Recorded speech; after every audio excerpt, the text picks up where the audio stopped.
I think that we, the U.S. government, under the President, it's all hands on deck. This is about saving Americans. This is about protecting our national security.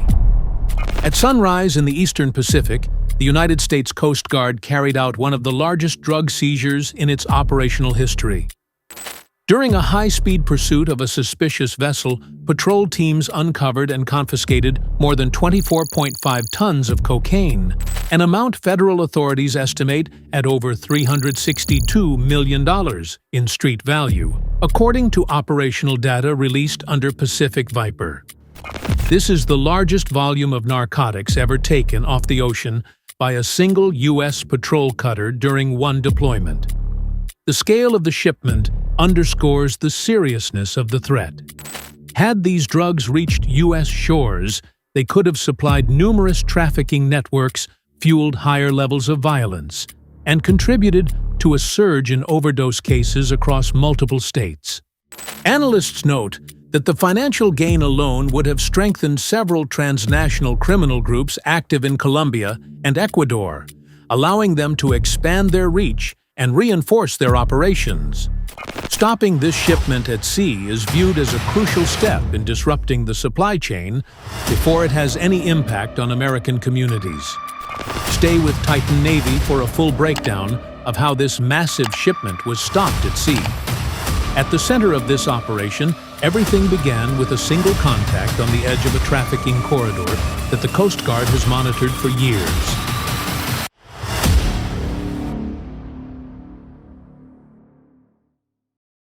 Early in the morning, just after the initial seizure that stunned federal analysts, surveillance crews detected a high-speed vessel moving in a pattern consistent with long-range smuggling operations. The boat was traveling without an identification signal, a clear violation of maritime rules, and its course aligned almost perfectly with routes historically used by criminal groups in Colombia and Ecuador.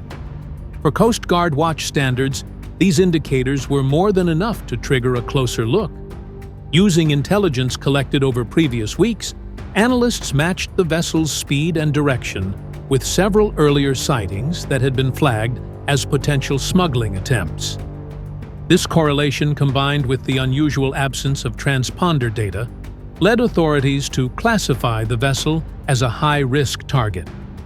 Within minutes, an MH-65 Dolphin helicopter lifted from the deck of a nearby cutter heading straight for the suspect boat. At the same time, fast response cutters moved into position to block possible escape routes. Every movement followed established procedures designed to intercept traffickers before they could transfer their cargo or disappear into international waters. As the helicopter approached, crews confirmed visual contact. The vessel displayed signs commonly associated with narcotics, transport-reinforced compartments, irregular weight distribution, and evasive maneuvers.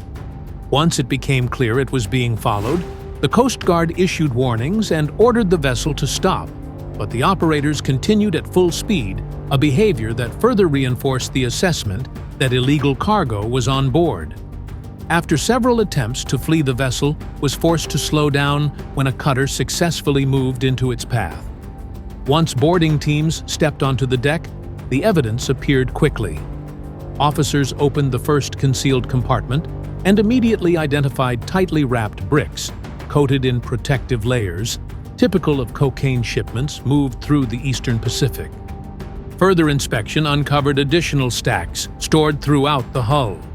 Field testing confirmed the substance was high-purity cocaine. While the quantity on this first vessel was significant, what mattered more to investigators was what the shipment represented: the start of a coordinated push toward the United States by several transnational criminal enterprises. The discovery aligned with the Coast Guard's earlier intelligence assessments that large organizations had been preparing for a major movement of narcotics. Analysts reviewing satellite tracks, communication data, and suspicious vessel movements saw a pattern forming long before the interception took place. The Eastern Pacific had become a preferred transit zone for criminal networks because of its vast distance and limited maritime traffic in certain areas. This allowed smugglers to move large quantities with reduced risk relying on speed and concealment instead of complex logistical chains. The significance of the first interception grew rapidly as additional data arrived. Authorities found markings on the packaging consistent with groups operating out of both Colombia's Pacific coast and Ecuador's northern corridors. These identifiers are often used internally by cartels to track product ownership, purity level, and distribution rights. For investigators, this was a critical clue. It meant the vessel was not an isolated attempt, but part of a structured system designed to move large loads efficiently. In fact, several of the symbols matched intelligence gathered from seizures in previous years, suggesting that long-standing networks were becoming more aggressive. What emerged from this single stop was a clearer picture of how traffickers were trying to adapt. Instead of sending small, frequent shipments, criminal groups were shifting toward fewer but larger operations, hoping that a single successful delivery could replenish months of revenue. This made each vessel more dangerous and more consequential both financially and operationally. The risk to the cartels was higher, but so were the potential gains. Federal authorities recognized that if this wave was allowed to continue unchecked, several tons of cocaine could reach the United States within a short period. We'd warned them, stop sending poison to our country. The first interception, therefore, served as a turning point. It validated the need for a broader, more aggressive maritime campaign. It demonstrated that intelligence collected across multiple agencies was converging on the same conclusion. An extensive operation was underway, and traffickers were preparing for a major push. With that confirmation, federal leadership authorized an expanded response, transforming a single interdiction into what would become Operation Pacific Viper, a coordinated effort involving cutters, aircraft analysts, and international partners. What began as a routine observation evolved into the foundation for one of the largest counter-narcotics campaigns the United States had conducted in years. And from that moment forward, the mission shifted from identifying threats to dismantling an entire supply chain. When analysts began reviewing the markings found on the packages and cross-checking them with previous interdictions, a pattern emerged that pointed directly to two major production zones: the Pacific coastline of Colombia and the northern corridors of Ecuador. These two regions have long been identified as primary sources of high-purity cocaine. But what stood out in this case was the consistency of the labeling and the scale suggested by the packaging method. The evidence indicated the product came from well-established facilities operated by groups with the capacity to move large quantities across international waters.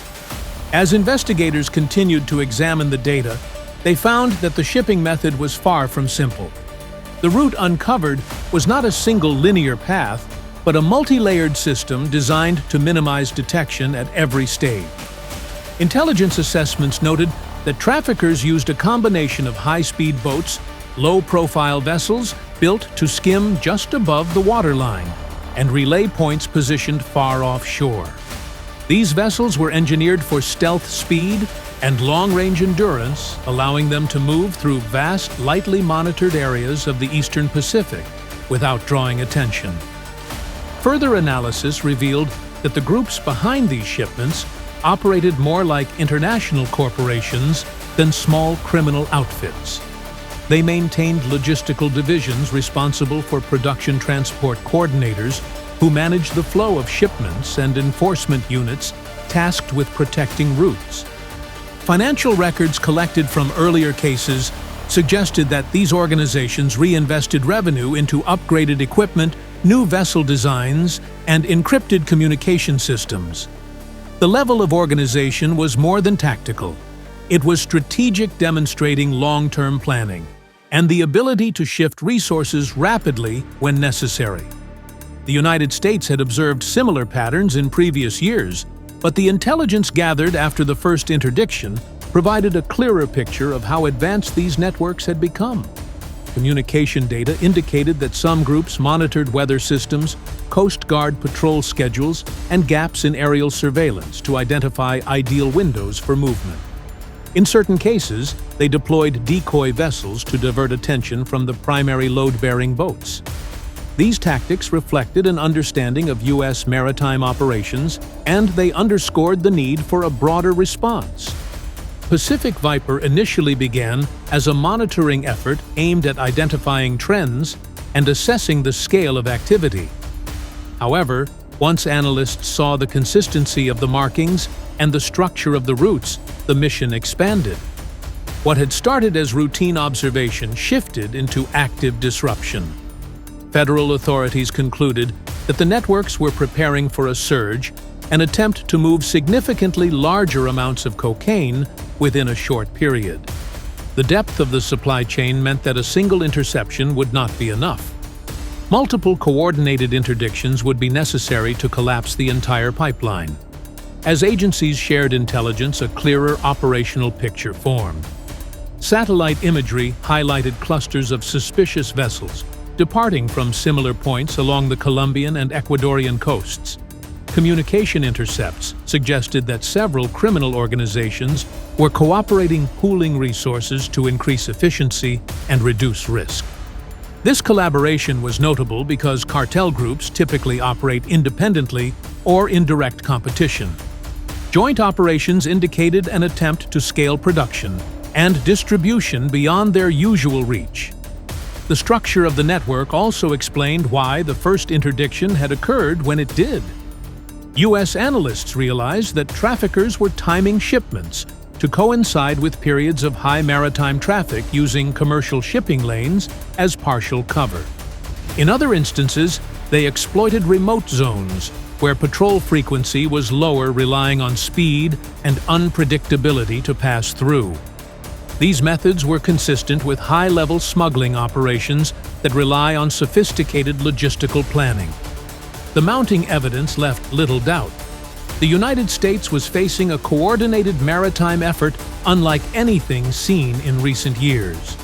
The criminal organizations involved had developed a system that could deliver massive quantities of narcotics if left unchecked. This realization prompted federal authorities to shift from intelligence gathering to active interdiction. Instead of waiting for individual boats to appear, the mission now aimed to intercept them systematically. From that point, Operation Pacific Viper was no longer a passive surveillance effort. It became a targeted campaign designed to strike at multiple points along the network. Analysts predicted that if the United States could disrupt enough of the planned shipments, the financial impact would destabilize the supply chain and halt further movement. With that objective established, the Coast Guard and its partners moved toward executing a series of interdictions that would ultimately total 15 each one, hitting a different node of the trafficking structure. The discovery made in the first interdiction had revealed a network far larger and more organized than initially believed. Now, with confirmation in hand, the United States prepared to escalate. The next phase would be decisive, and the results would reshape the trajectory of the entire operation. For 6 full weeks, the Eastern Pacific became the hunting ground of the United States Coast Guard. After the very first smuggling boat was stopped in the middle of the ocean, Operation Pacific Viper started and never slowed down. American ships, helicopters, and planes worked together day and night. And in the end, 15 different smuggling boats were caught. Every single one of them was carrying cocaine from South America toward the United States. Every single one of them failed. The big cutters, more than 120 meters long, carried the names James Monroe, Bertholf, Stratton Mohawk, and others. They sailed for weeks without going back to any port. On their decks, helicopters took off and landed constantly. Smaller cutters that can go faster than 70 kilometers per hour ran on the flanks and out front. Above everything, large Navy P-8 planes and Coast Guard C-130 planes flew long patrols and watched the sea with special cameras that can see in the dark and through clouds. All the pictures and information went immediately to a center in Florida, and from there, straight to every American ship involved. When a boat looked strange or moved in the wrong place, the nearest cutter received the exact position and started moving at full speed. The smugglers tried every plan they had, but nothing was good enough against the American teams. Far out at sea, almost 2,500 kilometers from land, one fast boat with 3 big engines ran without any lights. It was going more than 75 kilometers per hour and believed the night would protect it. A helicopter from the cutter Stratton found it easily. The shooter inside the helicopter fired only 3 times. Each round hit one of the engines. In seconds, the boat stopped moving. The 4 men on board put their hands up at once. The Coast Guard team found almost 2 tons of cocaine packed in plastic and brought everything back to the big cutter. A few nights later, the cutter Mohawk was sailing in complete darkness when its cameras saw something very strange, a long, low shape almost under the water. It was one of the famous narco semi-submersibles that cartels build in the jungle. These boats are very difficult to see because they sit so low.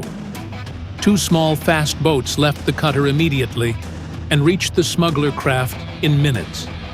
The men on the smuggler boat tried to open holes so their boat would sink quickly with all the drugs. The American boarding team worked faster. They opened the hidden compartments, pulled out more than 4 tons of cocaine, and moved the packages to their own boats before the narco sub disappeared beneath the waves. On the 11th interception, the cartels tried to be clever. They sent 3 fast boats that looked exactly the same. 2 boats had no drugs and ran very fast in different directions. The 3rd boat in the middle carried more than 3 tons and tried to slip away quietly while the Americans were busy with the decoys. The plan looked good on paper, but it failed completely. American commanders could see everything from aircraft overhead. They sent helicopters after the 2 empty boats and fast cutters after the real one. In less than 30 minutes, all 3 boats were stopped. The men on board were detained and all the cocaine was seized. Many times when smugglers realized they could not escape, they tried to destroy the drugs.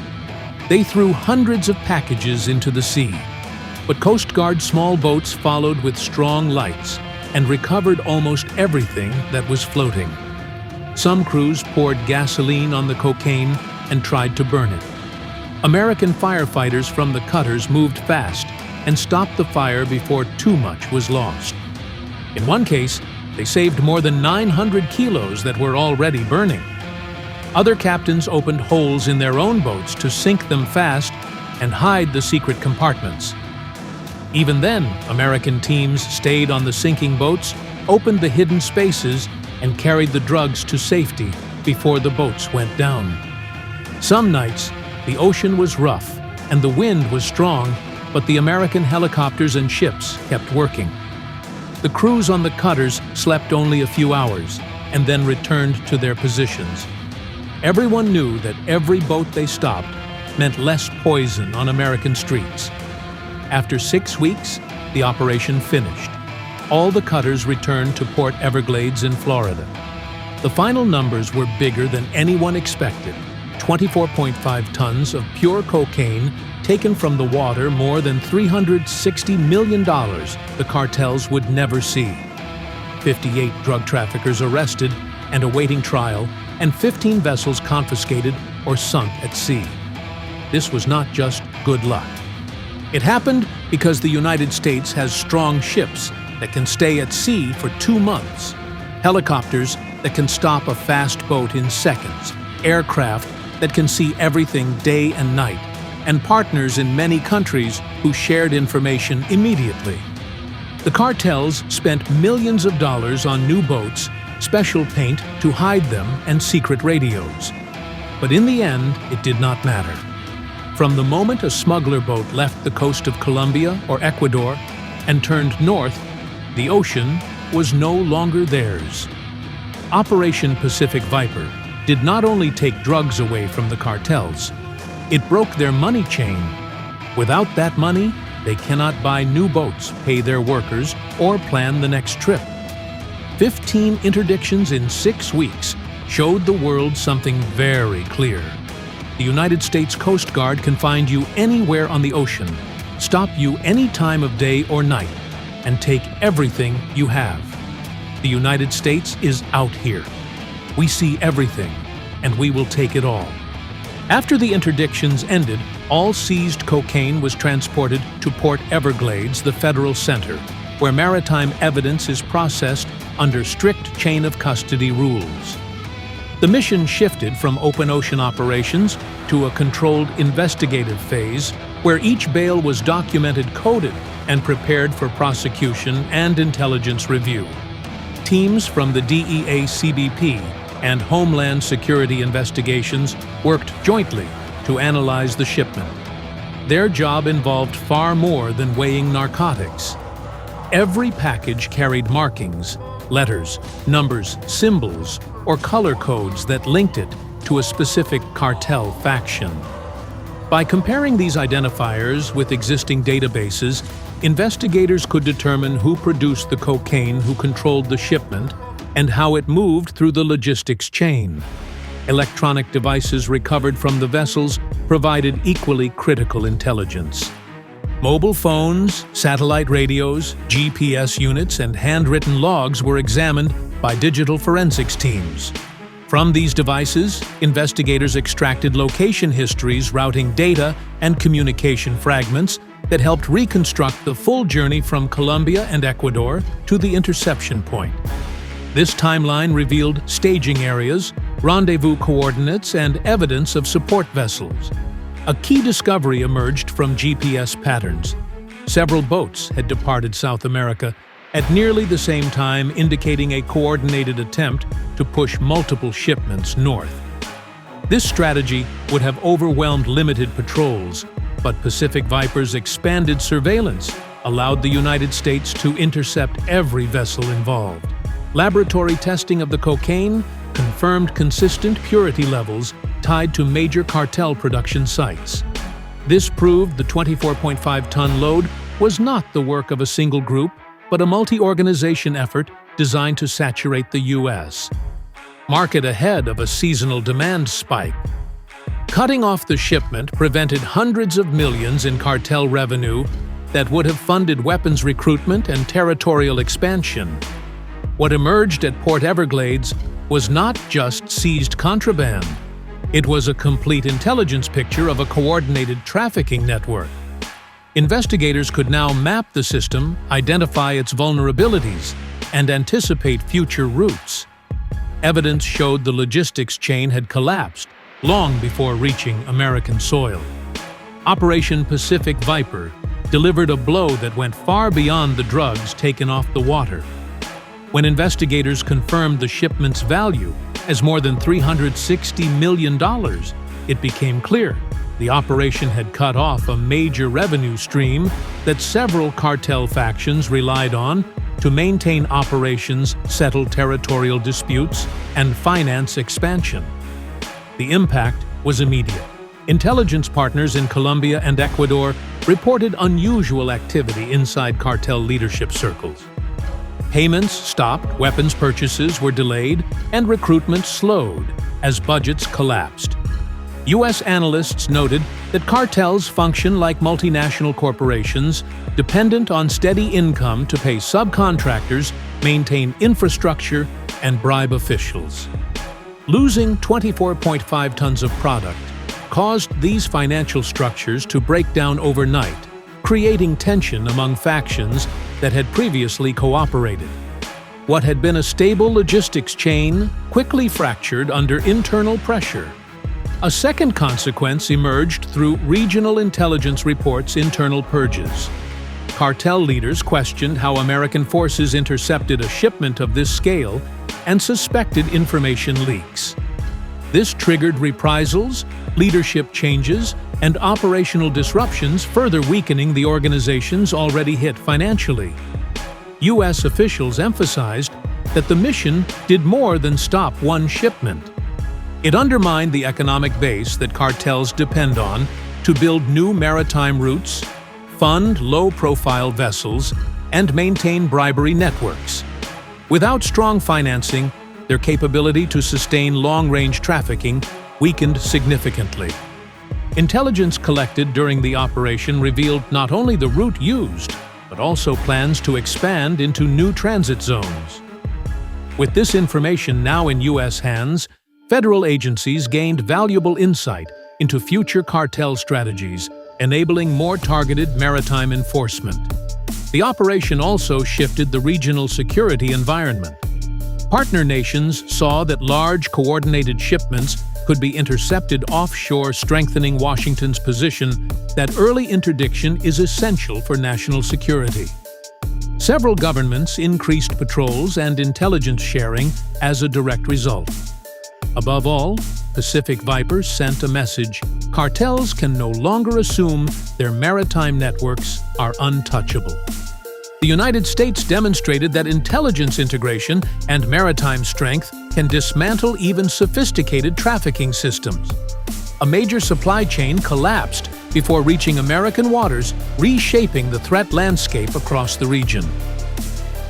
Operation Pacific Viper ends with a question that reaches far beyond the coastline: how should America defend itself against threats that form thousands of miles away? The seizure of 24.5 tons of cocaine makes one fact unmistakable.